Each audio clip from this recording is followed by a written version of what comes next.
Hi there. I have my Angel deck here today. It's a red, white, and black deck, and I'm going to go through it and explain the certain cards in there and the whole deck and how it works. First up, we have a land section. Start off with a strip mine here. You tap to add 1 colorless mana to your mana pool, or you can sacrifice this and destroy target land. It's very useful. I run with Crucible of Worlds, and this is a lot of fun to use with that and Life of Loam if you have it in a deck. So, pretty good. I like it. Next card is Mistfell Plains. Comes into play tapped. Produces 1 white mana.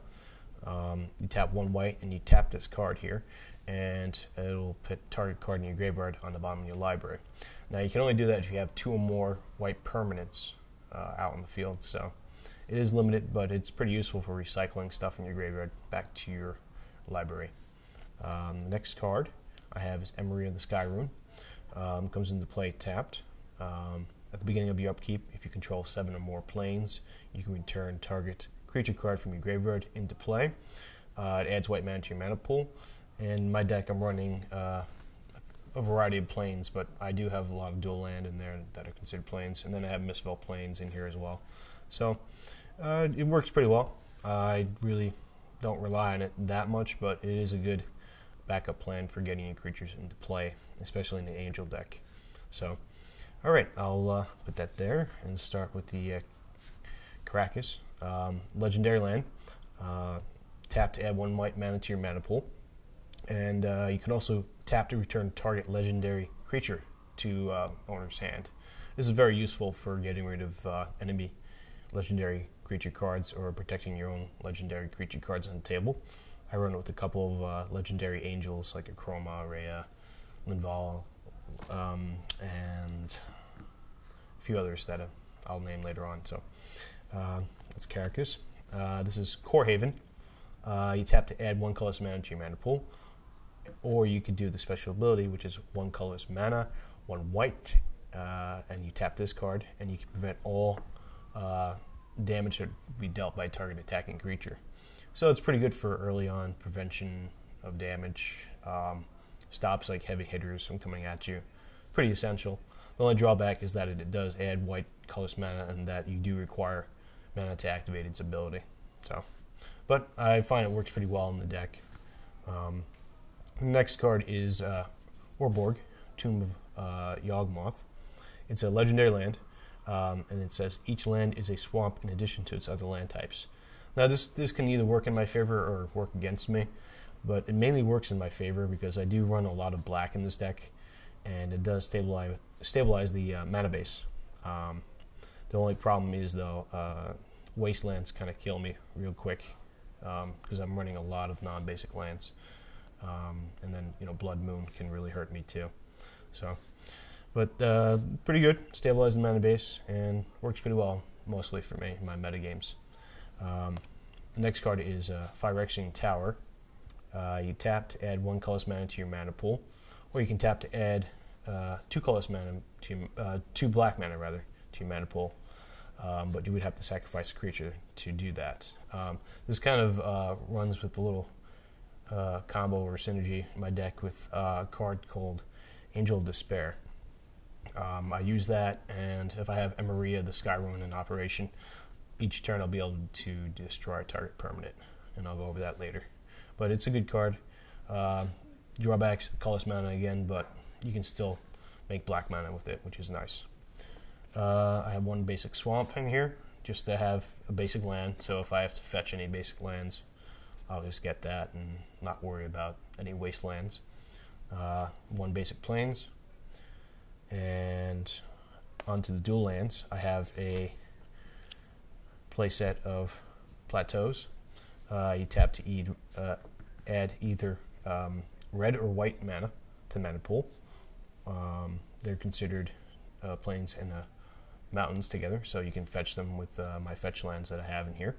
They're very useful. My sideboard has the red cards that I use for this. I do have 1 card that uses red mana in here too, so they're pretty effective. I decided to splash in red because it does open up some interesting options in terms of what cards to play. So I'll go over that later. I have a playset of scrub lands here. They're considered plains and swamps, so it works again for the count for Emeria. Tap to either add white or black mana to the mana pool. A lot of fun to use these cards. You just got to watch out for the wastelands. And then my fetch lands. Now I'm running a playset of Marsh Flats. Tap to sacrifice this, pay 1 life first, then you sack it. You search your library for a plains or swamp card, or any of my dual lands if I want to, and put it into play. And then you shuffle your library. I'm running Crucible of the Worlds in the deck too, so it works pretty well with that. You can kind of keep fetching out lands throughout your deck, and then playing this from the graveyard, doing it again. So it makes a pretty good deck thinning engine. So I have a playset of 4 of these in here. Next up I have 2 Arid Mezzas. They're pretty much like the Marsh Flats, except that you can search for plains or mountain. So again, I can search for my plateaus or scrublands, and I have 2 of these in here. So that's the lands that I'm running with. Next up I have creatures here. The first one is Linvala, Keeper of Silence. She's a legendary creature, Angel. She's a flying 3/4 for 4 mana, 2 white and 2 colorless. Her special ability, though, is activated abilities of creatures your opponents control can't be activated. That can pretty much shut down a lot of decks, and if you can protect her and keep her alive, it's pretty good. Her 3/4 is okay. The 4 health kind of keeps her away from lightning bolt range, which is really nice. She's a lot of fun to play, and she's relatively low cost in terms of angels. Most angels are pretty heavy in terms of casting cost, so I like her as an early blocker too, but that's a rare case. Next angel up is Chroma, Angel of Wrath. She's 3 white and 5 colorless mana to cast. She has flying, first strike, trample, haste, protection from black, protection from red, and she has vigilance. She's a 6/6, and she's a legend. She's probably one of the better angels in the deck. She's still a powerhouse.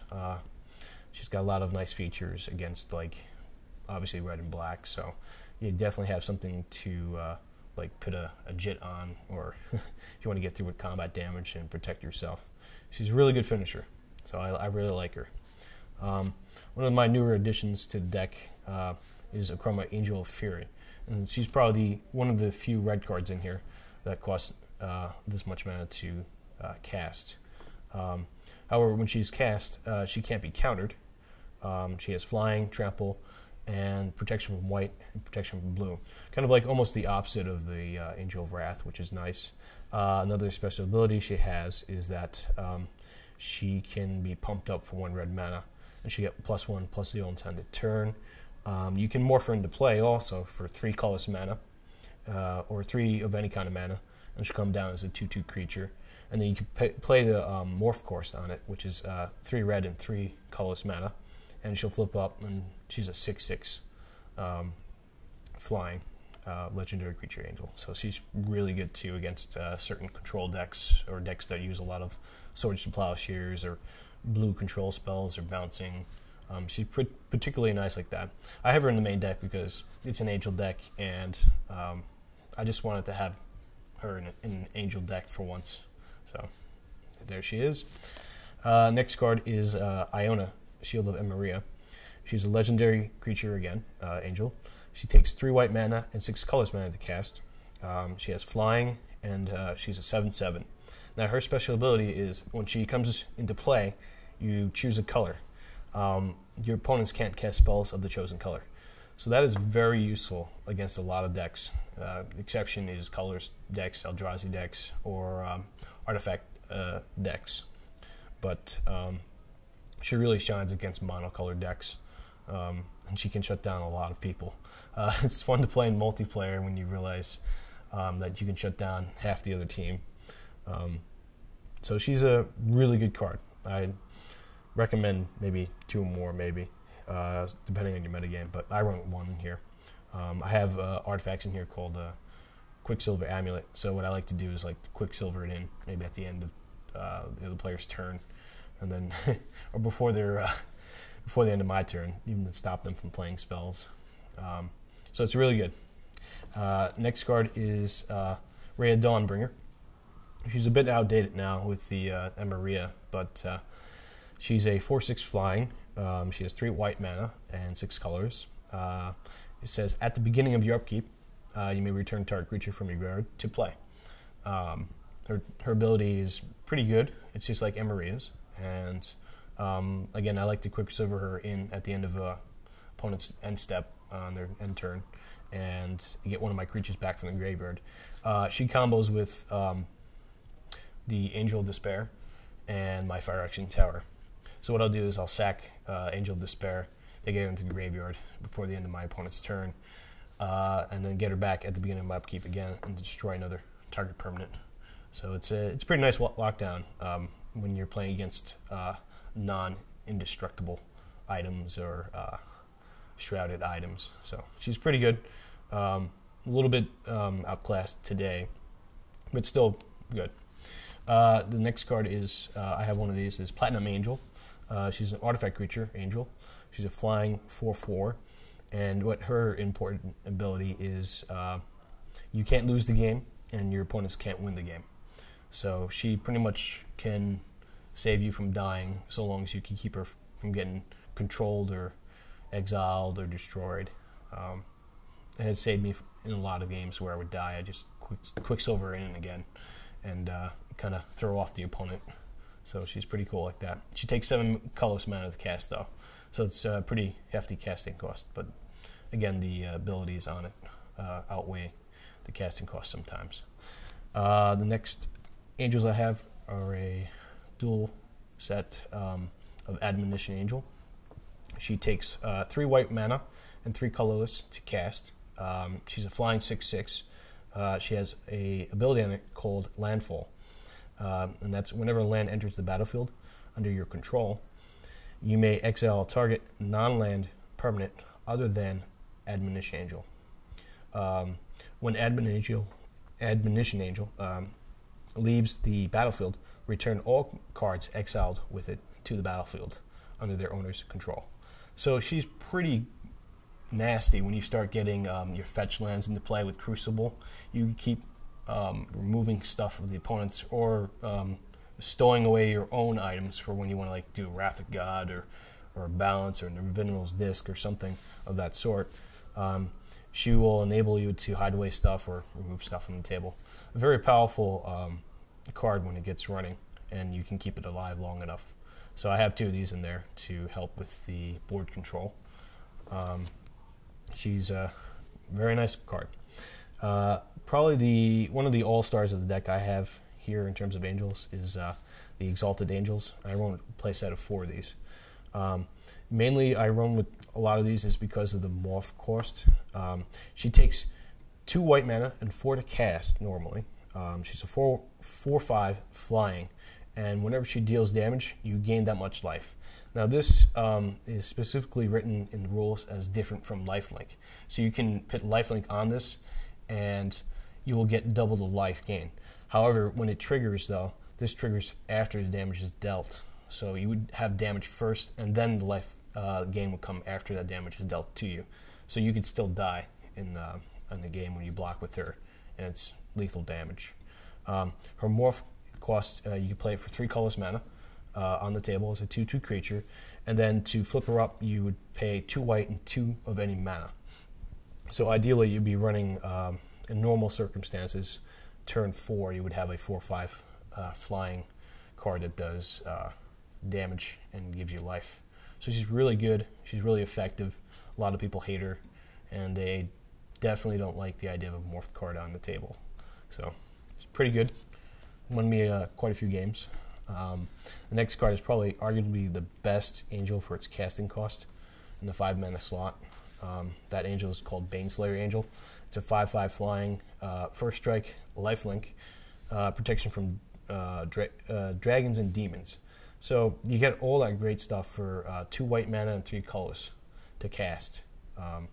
It's really, really nice. It's fun in this deck because I run with Mana Vault and Soul Ring. And turn 1 I can drop down Mana Vault and then second turn drop down on a white land and play her. And the third turn I'm swinging in with like 5 damage, and I don't have to worry about the damage from the Mana Volt. So it's a very, very nice card, but it's, you know, all too easily removed by, you know, Path to Exile, all sorts of Plowshares and other bouncing things and gain control and stuff. But a really nice hard hitter. I really enjoy her. One of the best cards in the deck. Next is the newer addition to my strategy in Angel decks is the Angel of Despair. She's an interesting card. She does pack a wallop. She takes 2 black mana, 2 white mana, and 3 colorless mana to hardcast. She's a flying 5/5, and when she comes into play, her ability triggers, which is you would destroy target permanent when she comes into play. This is very useful against anything on the table that doesn't have protection from white or black or shroud or is indestructible. So she'll definitely change a game. It's basically like a Vindicate on power wheels. So I play with 4 of these, and they're very fun to Quicksilver in response to, or sack with Phyrexian Tower and resurrect with Emeria or Rhea. So it's a really nice card. Next up, I have sorceries and spells. I play with a playset of Vindicates because I'm playing black and white and red. So why not play with these? I normally would have Oblivion Rings in this slot, but the chance of destroying lands is too nice to pass up. And my deck that I configured here is geared towards land destruction, as I will show you in the sideboard. But basically, Vindicate is 1 black mana, 1 white, and 1 colorless, and you destroy a target permanent when you cast it, and it's a sorcery. It's probably one of the best, if not the best, removal spell in the game, with the exception, again, to indestructible or shrouded items. So very, very nice. I love these cards. They've saved me games before, and I've managed to actually destroy an opponent's mana base pretty well, and buying me time to cast out angels and save my stuff. So very cool, very nice. Next card is Wrath of God. I only play with 1 of these in the deck because I have other cards inside that kind of wipe the table. But this is 2 white, 2 colorless mana, and it's a sorcery. And it says all creatures in play are buried, or in other words, destroyed without the possibility of regeneration. This is a staple white card. It's always been a staple since the early years when we started playing. And the artwork's really cool. I really like the artwork in this one. It's like, oh, everyone's dying and getting blown away by this crazy entity, Wrath of God. So, yeah, it's there to stop any kind of like aggro decks or any kind of decks that use a lot of creatures to overwhelm you in the beginning, early stages of the game. So I don't have one in here. I normally would run with more, but like I said, I have other ways of wiping the board and creatures on the board. So, Wrath of God. Next up is a very unbalanced card. It's called Balance, ironically, and it's 1 white mana or 1 of any color to cast, and it's a sorcery. And basically what it does is whenever you cast this card, and if it resolves, the player with the least amount of lands, the least amount of creatures, and the least amount of cards in hand basically determines however each other player has cards in play. In other words, if I have 2 land and I'm the guy with the lowest amount of land, everybody else has to discard down to 2 land, down to 2 creatures if I have 2 creatures, and down to 2 cards if I have 2 cards in my hand, if I have the least amount of those cards in play. So if you have like no creatures in play and you play this card, and there's like a whole army of creatures out there, you'll automatically make everybody sacrifice their creatures, not destroy, not remove, but sacrifice, which is very useful against indestructible creature decks and shrouded creatures. So it's a very nice, powerful card because it controls the board, it controls the hand, and it controls the land. So it's very unbalanced for 1 white mana of 1 any color. Very powerful card. Next card I have is Demonic Tutor. That's 1 black mana and 1 of any color. And basically it's a sorcery. and when you cast it, you search your library for any one card, and you put it into your hand.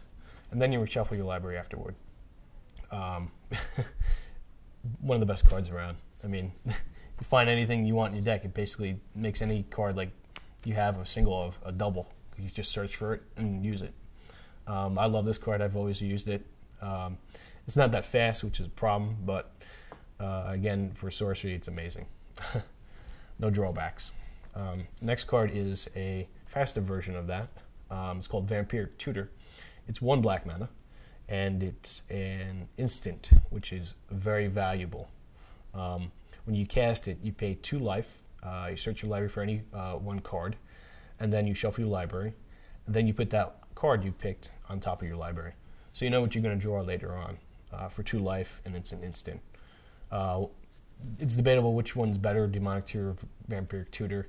It depends really on the situation, I guess. I've always favored the Demonic Tutor because there's no, put the card on top of your library stuff. You can just put it into your hand. You don't have to reveal anything. You don't have to pay any life. But others prefer the instant speed over the sorcery speed, which is also key in many games. So, amazing card. Love it. Next card is the white version of a tutor. It's called Enlightened Tutor. It's 1 white mana, and it's an instant. It's from Mirage. I like the Mirage set a lot. I like to point that out. You search your library for an artifact or enchantment card, and then you reveal that card to all players. Then you shuffle your library, and you put that revealed card back on top of it. So it's kind of like the Vampiric Tutor, only except you don't pay 2 life, and you have to reveal your artifact or enchantment card with that. So it's a really great card for setting up with Crucible Worlds, or getting out any. If you play with Oblivion Rings in your deck, you can get that. You can get a variety of cards. I have Soul Ring in here. I have my Quicksilver Ambulance in here. This really helps me fetch that out and put that on the table to good use. Next up is the artifacts. I play with 1 Soul Ring in here. It's 1 colorless mana, and you tap to add 2 colorless mana to your mana pool. Probably the best colorless mana generator in the game for an artifact. So you can't beat that. And basically, it really speeds up your deck and pretty much puts it into overdrive. The next card is Mana Vault. Similar to Soul Ring, but not exactly the same. Again, it's 1 colorless mana to put out, which is probably the best selling feature to me, because I want to be able to play it right away on a first turn basis. You tap this card, you add 3 colorless mana to your mana pool. During your upkeep, this does not, or during your untap step, it does not untap. During your upkeep, you have to either pay 4 mana to untap this, or if you keep it tapped, you take 1 damage from the artifact. Again, I really don't care about the 1 damage. Life is a resource to use to get advantage in the game, and I have a lot of other cards in here that gain life, so the loss of life is not as big, and the trade-off is I get 3 colorless mana. So it's really amazing mana accelerator. Next card I have in here is called Sensei's Divining Top. It's 1 colorless mana. It's an artifact, and it has 2 abilities on it. You pay 1. You look at the top 3 cards of your library and then put them back in any order. That's very useful for this deck because I don't have any real drawing engines or anything. I don't do the scroll rack land tax in this deck because I don't have the basic lands for it, and I'm not running it. The second ability in here is you tap this card, you draw a card, and then you put this card on top of your library. So, or owner's library. That's important. If you gain control of it, you have to put it back in the owner's library, on top of it. So it's very, very effective at drawing. It's evasive. So if you try to disenchant it, you say, well, no, I'm going to tap it in response. Or somebody tries to gain control of it, and you tap it in response.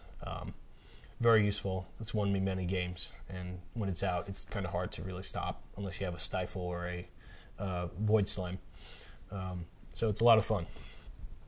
Next card I have here is Ummmms Jit, or Jitte, if you will. It's 2 colorless mana. It's a legendary artifact equipment. Whenever an equipped creature deals combat damage, put 2 counters on this card. And then you either remove a charge counter from Ummmms Jitte, you choose one, of 3. Equipped creature gets 2/2 until its turn, or target creature gets -1/-1 the turn, or you gain 2 life. And the equipment cost on here to equip is 2 mana. So basically you can either remove stuff on the board, or you can gain life if you need it, or you can really pump up your creature and go in for the kill really early on. This is a really effective card. It's very nice. I don't know how it fits with this deck, but I think it works pretty well. I have 2 sideboard cards called Voice of Alls, and I'll put this on my Voice of All if I'm playing a particular color deck that destroys my creatures. And I'll swing in and I'll get through and I'll get my counters on here, and then it pretty much becomes unstoppable to kill, unless you play Disenchants or Artifact Removal. So it's a pretty big game changer once it starts getting counters on it, and I really like it personally because I like jitting people. It's so much fun. The next card is Crucible of the Worlds. I wrote one of these in here.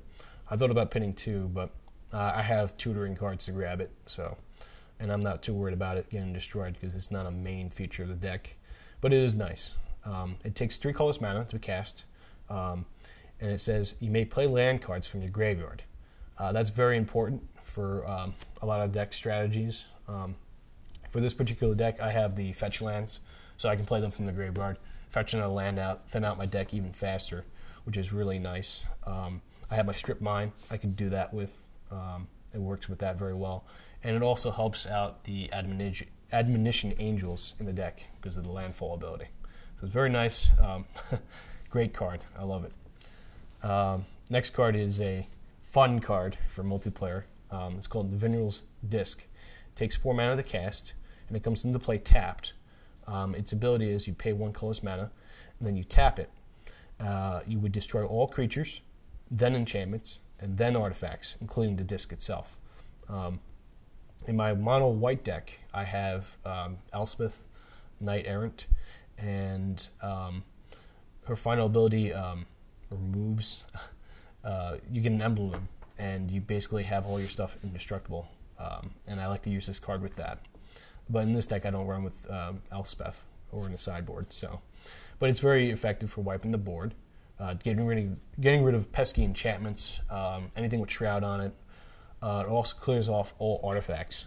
So if you're playing an Affinity deck, you would tutor for this card, put it out, wipe out half the guy's lands and artifacts if they're not indestructible already. That's the only drawback. It doesn't remove stuff from the game, but I guess you kind of want to destroy stuff because you'd be losing your own stuff as well. Very good game changer. Love it. I've always have like 1 or 2 of these in my decks. Next up is the Quicksilver Amulets. I have a pair in here. They're 4 mana to cast. You tap 4, you tap this card. You always ask if it resolves first, the ability on it, before you put your creature down. This way, you can see if the opponent's going to do Stifle on you, or if they want to counter Void Slime, or any kind of artifact countering ability. This way, you don't reveal the card you're about to play. When it's resolved, then you reveal your card. I like to do that with Angel Despairs, so I kind of get a creature in, and then the ability triggers on it to destroy something of theirs on their turn. I like to use Rhea, so I can resurrect something out of my graveyard right away. I use Karaka sometimes to bounce my legendaries back, and then put them back into play with this. So if I have Iona out, I could bounce her back to my hand, and let's say the other player I'm playing against in multiplayer is playing black instead of blue. I'll tap this, put it into play, and then I got anti-blue for that duration. So a lot of fun. Definitely works wonders when you have the right cards in your hands to use this. So that's it. That's the main deck. All the artifacts, enchantments, spells, creatures, lands. And that's on to the sideboard. I finally finished making a sideboard here. I was debating whether or not to keep these in. Ultimately, I wanted to be able to use my Jete a lot more. I had Chancellor of the Annexes in here for the particular sole reason of taxation, and that's about it. I took them out recently, and I pinned back my Voice of Alls. Basically, it's 2 white mana to cast this Angel, and 2 colorless mana, so that's 4 mana altogether to cast. She's a regular creature, 2/2 flyer, and when she comes into play, you can choose a color. This card has protection from the chosen color. So it's very useful against mono-themed decks and even multicolored decks sometimes. Very nice. You put the jitte on it, you go in there, you swing, and get your counters on there, you start jitting things out of the game. Next I have is Swords of Plowshares. Now it's very debatable to run with either 4 of these or 2 of these. Personally, I like running with 4, but for this particular deck, since I have so many spot removal or spot destruction, to be precise, in the deck with the Angel of Despairs and the Vindicates, I felt I would need only 2 instant speed removals against creatures. So if I fight against more creature-based decks, I might put 2 more in here and side out 2 other cards. But basically, this card costs 1 white mana. It's an instant, and you target a creature of the opponent's or whoever's you want, whichever creature you want to target. It gets removed from game, and then the controller gains life points equal to the creature's power. So that's very effective. Probably the best white removal spell in the game for creatures, alongside Path of Exile. In some decks, you either want them to gain life or maybe gain tempo over you with land. Me particularly, this deck's a land destruction deck, so I don't want them getting any extra land. Next up is the 4 Hide and Seeks that I have in here. This is a great card, and it's the reason why I splashed red in the deck. The first part of Hide and Seek is Hide, and it's 1 white, 1 red, and it's an instant. And basically you put target artifact or enchantment on the bottom of its owner's library. So it's a very great board changing card for an instant. It's like basically a disenchant, except it doesn't destroy, it just puts the card underneath their deck on the bottom, which is very useful against Blightsteel Colossus, Darksteel Colossus, other annoying artifacts or enchantments that are out there. So that's very useful for today. The second part of the card is called Seek. It's 1 black mana and 1 white, and again it's an instant. And basically, what the card says is you search your opponent's library for a card. You don't have to name it, and you remove that card. And then after you remove it, you gain life equal to that card's mana cost. And then the player shuffles the library. Very effective for getting intel on your opponent's deck. For gaining life if you're in a pinch, which is what I'm usually having trouble with this deck. Since it's a very slow deck, I need to be able to gain life early on to survive the onslaught of creatures. I play against a lot of creature-based decks, so damage is a primary game winner for most opponents of mine. So this definitely helps out in that department, and you remove one of their cards from the game, so it doesn't bother you. So it's a preemptive strike, and it gains you life at the same time, or it can be a board changer. So it's a very versatile card. I definitely run these over disenchants if I had, red and white and black decks. So that's why I chose these. So it's my playset of 4. Next card is a little bit debatable. I wanted to add a destruction flavor to the deck. This is Sinkhole. It's 2 black mana. It's a sorcery, and it destroys any 1 land in play when you play this card. So basically, I would have liked to have put some dark rituals in my deck, but since I'm running a high concentration multicolored cards, I can't really do that. But however, this is very nice for when I sideboard out certain cards in my main deck. I'll have my Vindicates, my Sinkholes, my Angel of Despairs to disrupt mana bases a lot, and I have won games from killing off the opponent's land and slowing them down indefinitely. So it's a very great card. Late game, it's not so much great because it's kind of a dead draw when they have all the land out, and it doesn't really do too much to change the board. So it's kind of like a risky thing. But again, I'm going for land destruction, and for black, this is the best land destruction card around.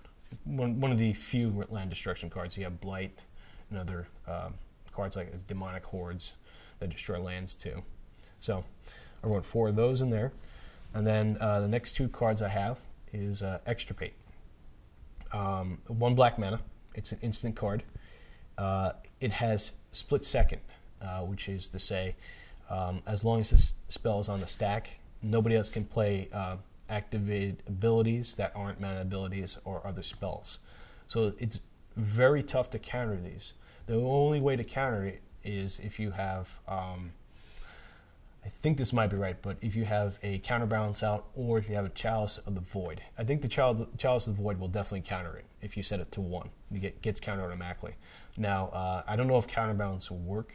I think it does, but in either case, it's very hard for blue to counter this. When this spell resolves, you choose a target card in a graveyard other than a basic land, and then you search that graveyard, the player's hand, and the player's library for that card, and you remove all sets of that card out of the game, or all cards like that from the game. So it's very good to get intel not only on their deck, but their hand, and it provides adequate graveyard hate for things like Life of the Loam, or recurring cards like Dredge, Bridge from Below. I hate that card. It's a great card though, but it does help. I only have 2 in here though. I might change that depending on how many graveyard-based decks I come across.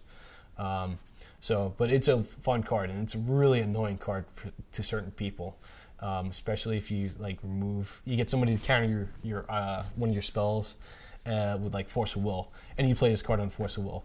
Oh, you just removed all their Force of Wills from the deck. Or if you use Sinkhole to destroy their Bayou or Tropical Island, and then you play this card on the Tropical Island in the graveyard, you pretty much really mess up their mana base, or the Wasteland even.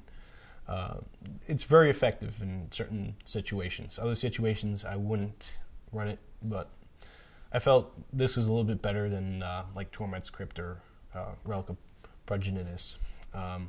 Depending on who you play, really. But for me, I like these cards a lot. So I have a pair of them in here. And finally, the last sideboard card I have is Elixir of Immortality. This may seem like a weird sideboard card to have in, but it's 1 colorless mana cost to cast, and it's an artifact. And you tap 2 mana, and you tap this card. You gain 5 life first, and then you shuffle this card and your graveyard into the library. So basically you have an infinite library if you can manage to get this to go off. This helps against decks that basically mill me.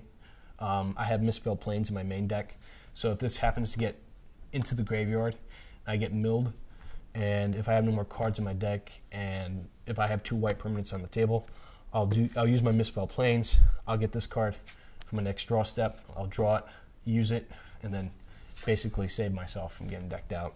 This game, ironically, has won me a few games on cockatrice, where they thought I was out and I had Misspelled Plains out and I used it. It was a very, very funny game. They basically rage quit after that game. But so that's my Angel deck. It's not the best, but it's my favorite multicolored deck. I really enjoy it. It has a lot of different options from my mono white Angel deck that I built a few years ago. It has some of the basic same principles of it, but definitely a lot more flavor to it. So that's it. I hope you enjoyed my Angel deck, and thank you for watching.